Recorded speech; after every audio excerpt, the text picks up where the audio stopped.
Bonjour à toutes et à tous. Alors aujourd'hui, on se retrouve pour une petite vidéo tuto, trucs et astuces, et puis abécédaire, on va dire lexique de la broderie. Donc en fait, j'avais fait une vidéo en unboxing de chez Paint of Number Day, dans lequel je vous montrais des broderies que j'avais pu acheter, donc des vraies broderies au fil, et des canevas, donc du point de croix et du canevas que j'avais acheté. J'ai eu beaucoup de questions, aussi bien en commentaire qu'en mail perso, concernant donc les broderies. Donc je me suis dit qu'un petit tuto, en vous donnant le lexique lié à la broderie, et puis en vous donnant des petits trucs et des petites astuces pour réaliser vos broderies, pourrait être sympa pour celles qui ne connaissent pas ou qui ne savent pas trop comment s'y prendre. Donc je vais commencer par la première lettre de l'alphabet, le A. Donc A comme aiguille. Donc pour faire de la broderie, du point de croix, du canevas, vous appelez ça comme vous voulez, on ne prend pas n'importe quelle aiguille, et notamment on ne prend pas des aiguilles à coudre classiques. On utilise des aiguilles de canevas ou de broderie. Donc là je vous montre, donc c'est celle que j'ai, donc je vais m'appuyer sur le kit que j'avais acheté, donc j'ai pris celui-ci. Donc je vais vous expliquer rapport à ce kit-là, mais c'est transposable à tous les kits. Donc voilà, ce kit-là, il était vendu avec 3 aiguilles. Donc les aiguilles de broderie, elles ont deux particularités par rapport aux aiguilles à coudre. La première, alors si la mise au point veut bien se faire, le chat est très très grand. Donc ça, en fait, ça vient du fait qu'il faudra mettre plusieurs brins de fil par le chat, et pour le passer, du coup, c'est beaucoup plus simple quand le chat est grand. Les aiguilles à coudre, en fait, c'est juste un tout petit trou circulaire, parce que normalement, on met qu'un seul fil. Donc ça, c'est la première particularité des aiguilles à broder. C'est un chat très grand, très large, pour pouvoir passer plusieurs fils. La deuxième particularité, c'est à l'autre bout, c'est au niveau de la pointe. Ça ne pique pas. Vous voyez, là, je l'enfonce dans mon doigt. Si la mise au point veut bien se faire. Ça ne pique pas. Vous voyez, mon doigt, il y a pas de trou, il y a pas de, ça saigne pas. Les aiguilles à coudre, elles ont un bout pointu. Les aiguilles à broder ont un bout un peu arrondi, en fait.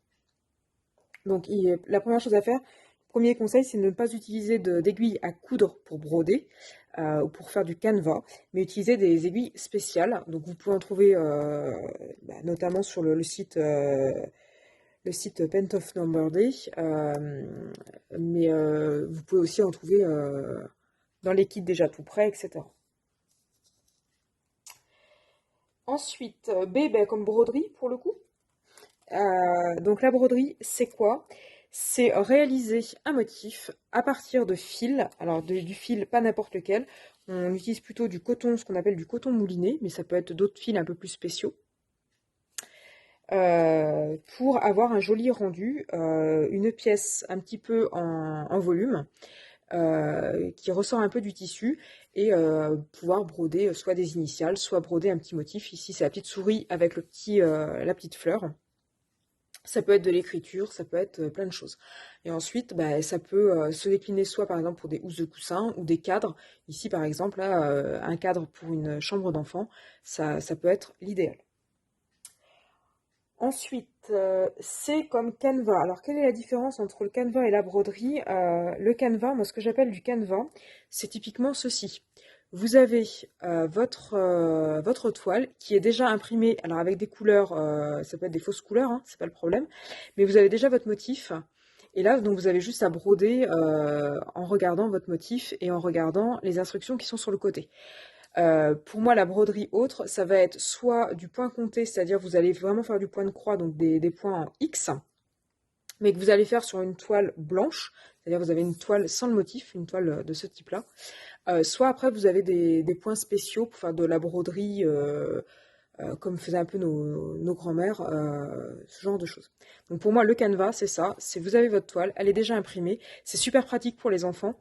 Parce que du coup, il n'y a pas la peine de compter, de transposer du motif de la feuille comme ceci sur la toile blanche. Vous avez tout sur votre toile. Donc voilà la définition du canevas. Ensuite, c'est aussi comme ciseaux. Il vous faudra une paire de ciseaux. Donc ce que je vous conseille d'utiliser, c'est des ciseaux de ce type-là. Donc ceux-là, je les ai achetés à Action. C'est des petits ciseaux avec des embouts, un bout très très pointu. si la mise au point veut bien se faire. Ça coûte 75 centimes la paire à Action. Après, vous en trouvez aussi sur les autres sites. C'est juste pour couper le fil. Après, vous pouvez prendre n'importe quelle autre paire de ciseaux. Et ceux-là, moi, je les adore, aussi bien pour le scrap que pour la broderie. Ils sont vraiment multitâches. Ils sont vraiment nickel. J'ai vraiment rien à redire sur eux. Ensuite, on va passer à la lettre D, D comme DMC. Alors, DMC, c'est quoi? C'est un langage universel, on va dire. Donc, je vous présente donc les différentes couleurs que j'ai ici à broder par rapport à ce kit-là. En fait, le DMC, en fait, c'est ce code ici. Donc là, par exemple, 352, ça correspond à cette couleur-là. Donc normalement, quand vous allez dans n'importe quel magasin ou sur n'importe quel site qui vend du coton comme ceci, pour broder, ben, la couleur est codée, et le 352, c'est toujours cette couleur-là. Alors effectivement, en fonction des différentes marques, donc il y a bien sûr la marque DMC, mais après il y a les autres marques, en fonction de la marque et surtout en fonction du bain, vous pouvez avoir une légère différence. Mais par exemple, partout, le 433, par exemple, ce sera du marron. Le 436, ça sera une espèce d'ocre. Le 600, ça sera un rose, on va dire, framboise. Donc voilà, donc la couleur DMC, c'est une couleur qui est standardisée, qui fait aussi bien les petites échevettes là, de coton mouliné, mais aussi la peinture diamant. C'est-à-dire que quand vous faites de la peinture diamant, les petites strass, en fait, elles sont parfois vendues avec des numéros DMC. Et si vous en manque, par exemple, vous renversez votre boîte, vous pouvez recommander juste cette couleur-là avec la couleur DMC qui va bien. Donc c'est vraiment un code couleur qui est universel, qui correspond à tel numéro égale telle couleur. Ensuite, on va passer au E, E comme échevette. Alors, qu'est-ce qu'une échevette dans le langage de la broderie? Il s'agit, comme ici, de laine, en fait, enfin de petits cotons, mouliné, d'une certaine couleur. Donc là, l'échevette, elle est un peu défaite. Souvent, ce qu'on fait quand on l'achète en magasin, l'échevette, en fait, c'est long comme ça. Et en fait, c'est enroulé et vous avez votre couleur. Donc là, c'est déjà trié sur un petit trieur. Donc là, voilà, on va dire que des échevettes, c'est ça. Donc c'est le fil en fait que vous allez utiliser. Alors, ce fil, il a des particularités. Il est constitué de plusieurs brins. Donc là, on passe à la lettre F comme fil, et surtout fil et brin. Alors, en fait, quand vous prenez, je prends n'importe quel fil de mon échevette, quand vous prenez votre fil, en fait, et que vous tirez légèrement dessus, vous apercevez que vous n'avez pas un fil, vous en avez, alors je ne sais pas si vous voyez tous, si vous les voyez tous, vous en avez 6. J'en ai 2 dans ma main droite et 4 dans ma main gauche. Donc là, j'ai 6 fils, donc c'est toujours vendu par 6. Alors quand on va faire la broderie, on ne va pas forcément utiliser 6 fils. On va voir tout à l'heure combien on utilise de brins. Donc c'est toujours vendu par 6 et après vous choisissez, suivant la toile, suivant le rendu que vous voulez avoir, vous choisissez combien vous en prenez, si vous en prenez 1, 2 ou 3. Donc voilà pour les brins, le fil et le brin. Alors ensuite je passe directement à la lettre K, K comme kit. Alors les kits de broderie, vous en trouvez un petit peu partout, notamment sur le site Paint of Number Day. Donc je vous en avais déjà présenté, donc le kit de chez eux, par exemple, celui que j'ai ici. Vous avez donc votre petite poche, votre petit sachet. Vous avez votre sachet, vous avez les instructions, vous avez les petites échevettes qui sont déjà triées. Vous avez, comme je viens de vous montrer, les petites aiguilles qui sont déjà fournies, donc c'est même pas la peine d'en avoir en stock. Vous avez votre toile, donc soit la toile avec le motif, soit la toile toute blanche et vous comptez vos points. Vous avez votre petite grille avec vos petites instructions pour le faire. Et là, vous êtes normalement autonome, vous n'avez rien besoin de plus. Normalement, ça doit s'autosuffire. Alors après, on verra qu'on peut rajouter un autre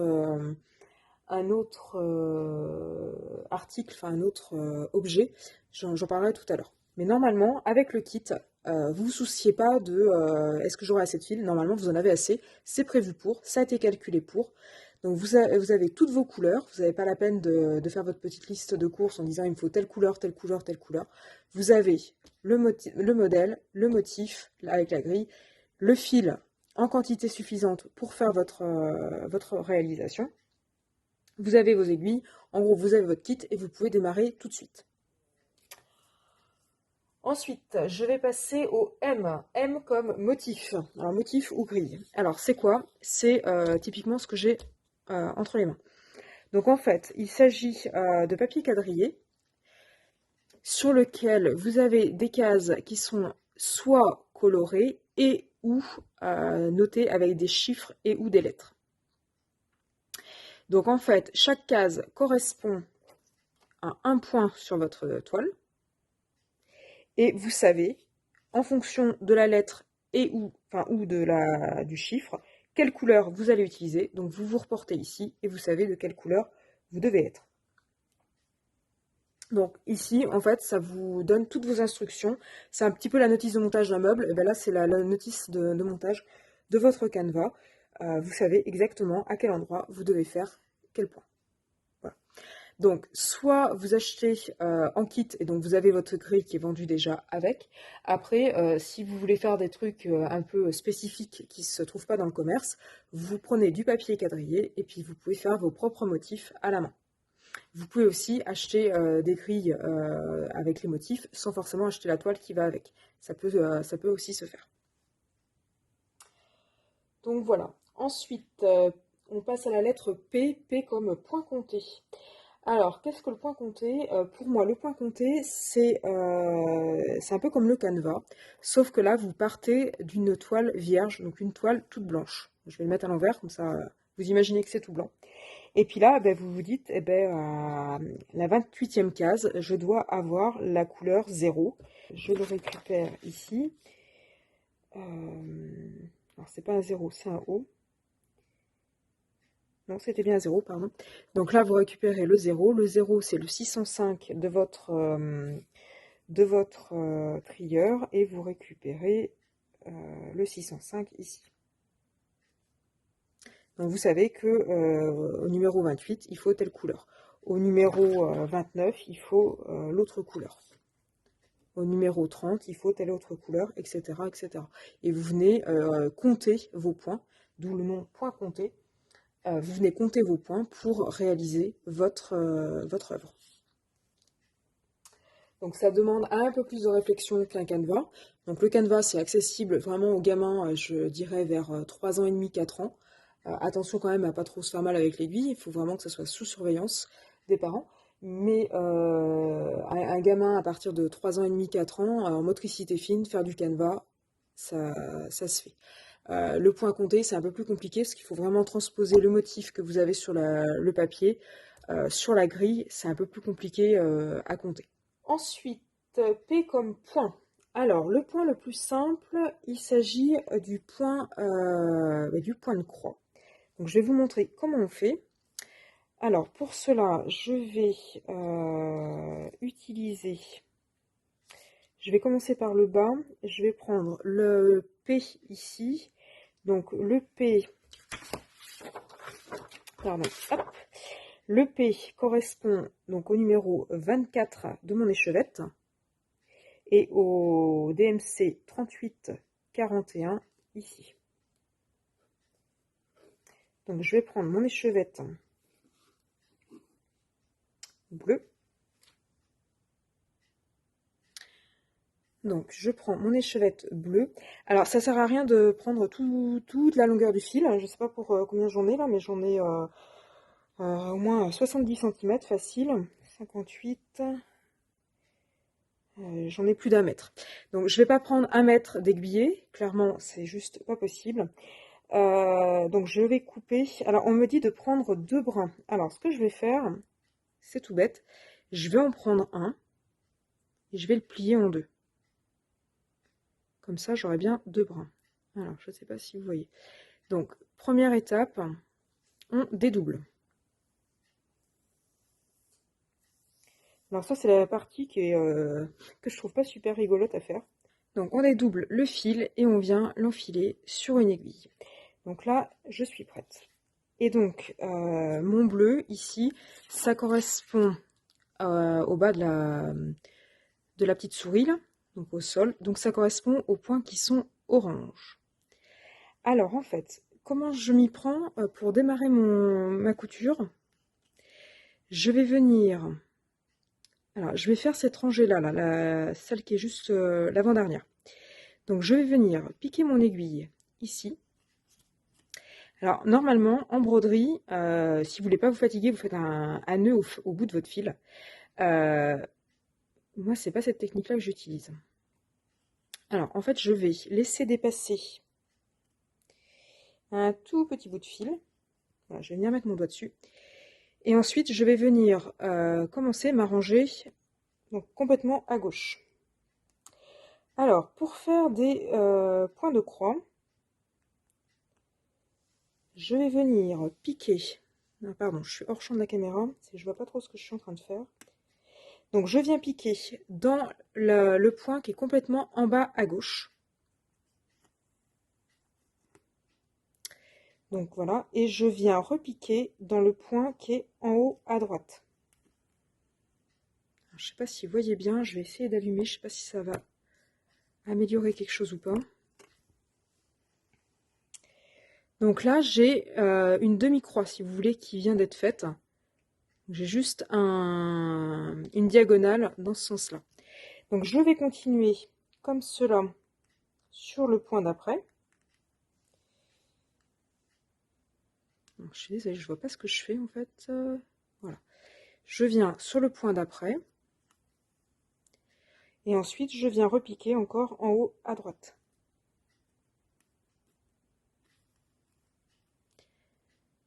Je viens repiquer sur le point d'après. Pardon. Et ensuite, en haut à droite. Donc là, en fait, je fais des demi-points, en fait, des demi-croix. Je fais que des croix, enfin que des traits, en fait, obliques. Dans le sens... dans le même sens, en fait. Donc, je continue comme ça sur toute ma ligne.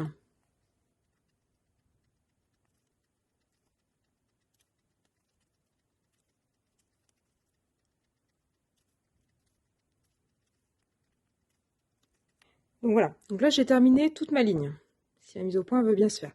Donc là j'ai des traits uniquement dans ce sens-là, sur toute ma rangée. Alors première chose que je vous fais remarquer, c'est que mon fil de départ, en fait, il est passé en dessous. Donc pas la peine de faire un nœud. Mon fil de départ, il est passé en dessous, il se sauvera pas. Donc le fait de faire des nœuds, c'est pas très joli. Ça peut être une technique pour les débutants, mais franchement, c'est pas comme ça qu'on fait normalement. Et puis en plus, le nœud, ça va rajouter de la surépaisseur, en fait, si vous voulez encadrer votre modèle. Donc maintenant que je suis arrivée au bout de ma ligne, et que j'ai fait mes croix dans un sens, si la mise au point veut bien se faire, je ne sais pas si vous voyez bien, en fait. Je suis désolée, en plus aujourd'hui il pleut, donc on ne voit pas très bien, il n'y a pas beaucoup de luminosité. Donc voilà, je l'ai fait dans un sens, mais maintenant je vais repartir dans l'autre sens. Je vais repartir en formant ma croix. Donc là, je reprends mon aiguillet et c'est reparti. Tac.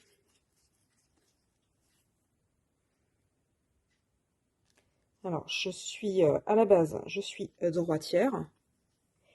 Mais quand je fais de la broderie, suivant si je pars dans un sens ou si je pars dans l'autre, je brode en fait avec mes deux mains.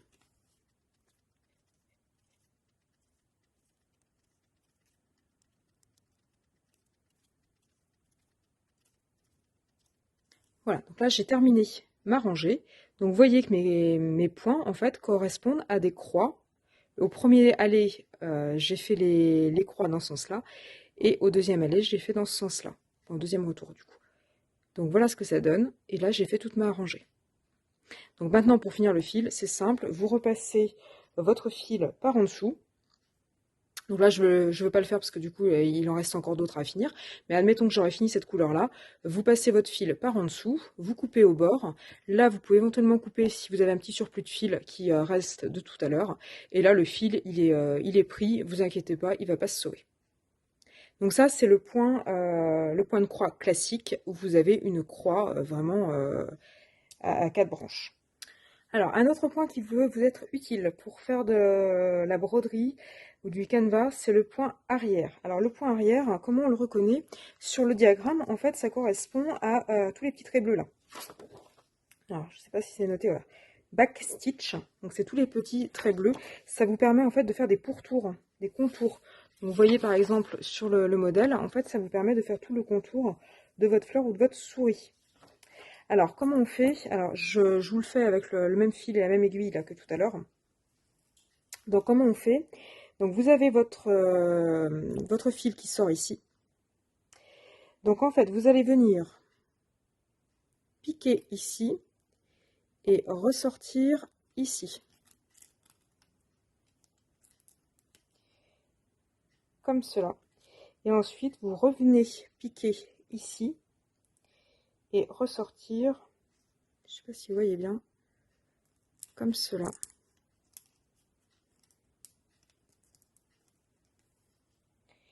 Donc, j'ai mon fil. Je vais essayer de vous le faire en grand plan, mais je ne sais pas si moi je vais arriver à voir ce que je fais. Donc, j'ai mon fil qui sort ici. Je viens piquer un point avant et je ressors un point après, comme ceci. Et là, c'est reparti. Je viens prendre un point avant et je vois rien à ce que je fais. Est-ce que je regarde dans la caméra au lieu de regarder ce que je fais? Voilà. Et en fait, vous voyez que ça vous fait une ligne complète de points. Donc ça, c'est ce qu'on appelle le point arrière. Donc c'est les deux points les plus utilisés, le point de croix ici et le point arrière ici. C'est les deux points les plus utilisés pour faire du canevas ou de la broderie. Donc vous voyez qu'il n'y a rien de très très compliqué en soi. Ensuite, je continue mon abécédaire avec T, T comme tambour. Alors, qu'est-ce qu'un tambour? Rien à voir avec la musique. Un tambour, c'est deux cercles. Ici, c'est en bois, on peut en trouver aussi en plastique. Il y a différentes tailles. En fait, ce sont deux cercles concentriques. Vous voyez, c'est en deux parties. Vous allez venir poser votre broderie dedans. Alors, en fait, le deuxième, là, il s'ouvre. Vous voyez, vous avez une vis qui vous permet, en fait, d'agrandir ou de rétrécir. Donc, en fait, vous allez venir... Je vais le mettre à plat. Vous allez venir mettre votre toile comme ceci. Vous allez bien visser pour bien fermer. Et en fait, l'avantage, c'est que votre toile, elle est très étirée ici. Donc, vous n'allez pas avoir de plis. Et ça va être beaucoup plus facile pour vous de broder. Ceci étant dit, le tambour est facultatif. Vous pouvez très bien faire sans. Vous voyez, là, j'ai brodé sans. Donc, vous pouvez très bien faire sans. Il n'y a pas de souci par rapport à ça. Après, c'est un plus, ça coûte pas hyper cher, on en trouve sur tous les sites de broderie. Par contre, ça a tendance à faire des marques, donc faut éviter de le laisser trop longtemps. Si vous savez que vous allez être 6 mois sans faire votre broderie, il vaut mieux l'enlever pour éviter que ça fasse des marques. Maintenant, si vous en faites 3 heures tous les jours, vous le laissez en place, il n'y a pas de souci. Vous le déplacez au fur et à mesure que vous vous déplacez dans le dessin, et puis voilà, ça vous permet, vous voyez, de bien le tendre. Donc là, je ne l'avais pas serré très fort, mais ça vous permet vraiment de bien le tendre. Quand c'est bien fermé, bien serré, ça ne se sauve pas. Là, je ne l'ai pas serré à fond, mais c'était juste pour vous montrer le principe. Autre lexique, enfin mot, commençant par T. Vous avez le trieur. Donc là, je vous en ai déjà parlé, donc je vais passer assez rapidement dessus. Donc le trieur, c'est quoi? C'est un morceau de carton. Ça peut être aussi un morceau en bois sur lequel sont venus se positionner vos fils. Donc, si vous achetez vos fils un par un, vous pouvez vous faire votre propre trieur, du carton, une perforatrice. c'est largement suffisant. Et vous venez mettre vos petites échevettes. Et comme ça, vous avez juste ça avec vous, plutôt que toutes les petites échevettes à traîner. Donc ça vous permet d'avoir toutes vos échevettes sous la main, déjà triées et avec les bons numéros, etc. Et puis ensuite, dernier mot de ce lexique, la toile. Alors, T comme toile et plus particulièrement la toile Aïda. Alors, qu'est-ce que la toile Aïda? Eh ben, comme vous l'avez vu, c'est une toile qui est composée de petits trous. Alors, il en existe de plusieurs sortes. Vous avez des trous qui sont plus ou moins rapprochés et des trous qui sont plus ou moins éloignés les uns des autres, suivant la nature de la toile. Donc, il y a différentes toiles qui existent. Pour les différencier, elles ont un numéro. Donc, c'est facile à gérer. Donc, vous avez la toile...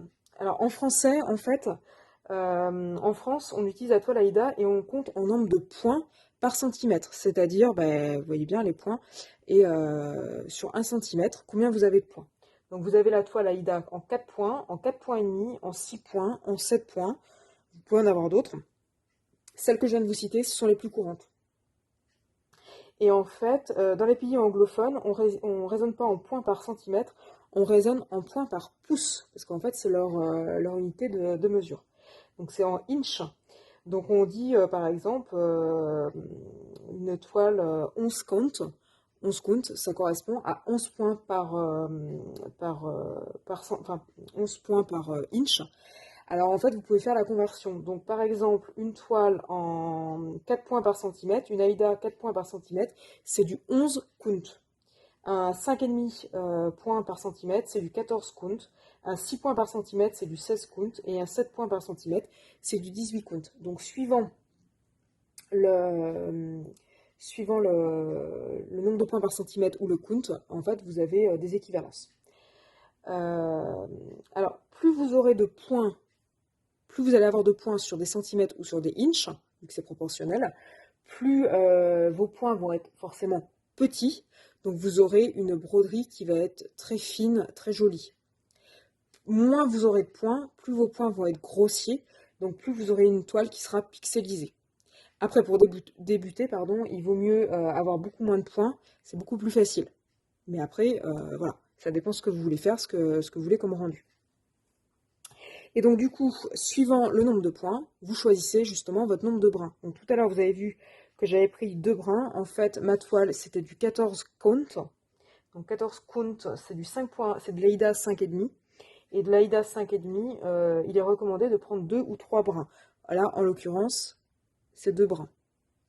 Donc, suivant le nombre de points par centimètre ou le nombre de count par inch, ensuite, vous choisissez votre nombre de brins. Donc c'est soit 1 ou 2, ou soit 2 ou 3, suivant la broderie que vous souhaitez réaliser. Donc voilà pour ce petit abécédaire. J'espère que vous avez appris des choses. Je vais quand même vous donner quelques petits conseils avant de partir. Et notamment, je vais vous en donner plusieurs. Alors le premier, c'est déjà de s'assurer que vous ayez suffisamment de coton, de fil en fait, pour réaliser votre broderie. Donc quand vous achetez des kits comme ici avec le site Painted of Number Day, normalement vous avez le bon compte. Par contre, si vous les achetez séparément avec des petites échevettes, etc., et que vous voulez finir vos petites échevettes que vous avez déjà, assurez-vous d'en avoir suffisamment assez pour faire votre broderie. Sinon, essayez, si c'est possible, d'acheter pour avoir les mêmes bains, de manière à pouvoir que la différence soit pas trop marquée quand vous allez changer de couleur. Enfin, quand vous allez faire vos couleurs. Si vraiment vous tombez en rade et que quand vous en rachetez, c'est plus le même bain, je vous conseille d'éviter, sur une même zone qui doit être de la même couleur, d'éviter d'utiliser 2 bains différents. Là, vous voyez par exemple que là, j'ai une couleur et là, j'ai la même couleur. Donc, si vous voyez que vous n'aurez pas assez de fil, vous faites une partie et vous faites l'autre partie avec un autre bain.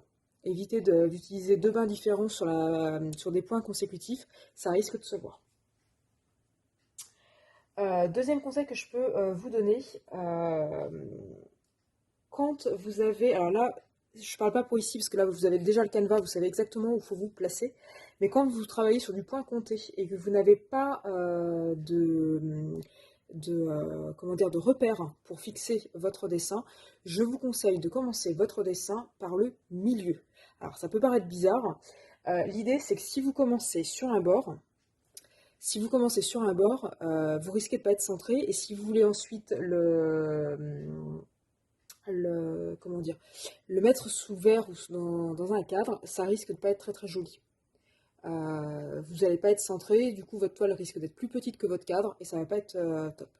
Si vous commencez en vous disant bah, je vais garder 5 bons centimètres pour être tranquille, pour pouvoir centrer, et que vous commencez, mettons ici, à ce niveau-là, quand vous allez faire votre broderie, tac, tac, tac, tac, tac, vous risquez bah, de manquer de toile et de vouloir avoir des points à broder et que manque de bol, vous n'ayez plus la toile qui va avec.